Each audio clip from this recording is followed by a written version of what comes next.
নৌকার ভোটারদের হতাশ না হতে আহ্বান জানিয়ে তাদের পাশে থাকার আশ্বাস দিলেন বিএনপির মহাসচিব মির্জা ফখরুল ইসলাম আলমগীর। তিনি আরও বলেছেন, একটি পক্ষ মুক্তিযুদ্ধের চেতনাকে ভুলিয়ে দিতে নানা অপচেষ্টায় নেমেছে। ঠাকুরগাঁওয়ে সোমবার দুইটি আলাদা অনুষ্ঠানে তিনি এসব মন্তব্য করেছেন।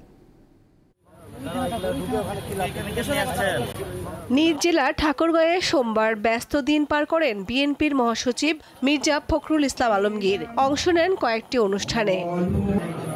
সকালে ঠাকুরগাঁও জেলা মুক্তিযোদ্ধা কমপ্লেক্স ভবনে বীর মুক্তিযোদ্ধা ও মুক্তিযোদ্ধার সন্তানদের সঙ্গে মতবিনিময় সভায় অংশ নেন তিনি। কথা বলেন মুক্তিযুদ্ধ প্রসঙ্গেও। আজকে সুপরিকল্পিত হবে একটি চক্র, একটি মহল, যারা 1971 সালে পাকিস্তান হানাদার বাহিনীর সঙ্গে যোগ সাজস করে এই দেশের মুক্তিযোদ্ধাদের হত্যা করেছিল, তার পরিবারদের হত্যা করেছিল, এরা আজকে দেশটাকে ঘিরে খাওয়ার চেষ্টা করছে।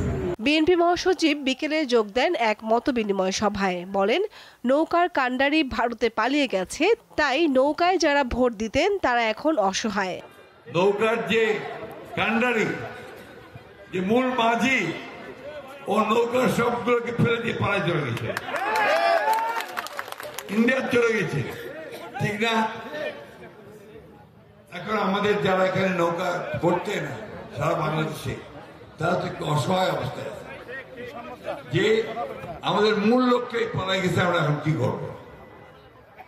তো সেই জায়গায় আমি আপনাদেরকে এটুকু আশ্বাস দিতে পারি যে আপনারা কেউ হতাশ হবেন না। ধানের শীষ আপনাদের পাশে আছে, আমরা আপনাদের পাশে আছি। আমরা বেঁচে থাকতে আপনাদের গায়ে কেউ ফুলের টোকাও দিতে পারবে না। এই কথাটা আমরা খুব পরিষ্কার করে বলছি আজকে। এদিকে ঢাকার গুলশানে বিএনপি চেয়ারপারসনের কার্যালয়ে 36 জুলাই নিয়ে এক ফটো অ্যালবাম প্রকাশনা অনুষ্ঠানে দলীয় স্থায়ী কমিটির সদস্য আব্দুল মঈন খান বলেন, গণ অভ্যুত্থানের একক কৃতিত্ব ছাত্রদের দিলে তা সঠিক হবে না, এর পেছনে আরও দীর্ঘ সংগ্রাম রয়েছে। কামরুন নাহার, দীপ্ত, বার্তা কক্ষ।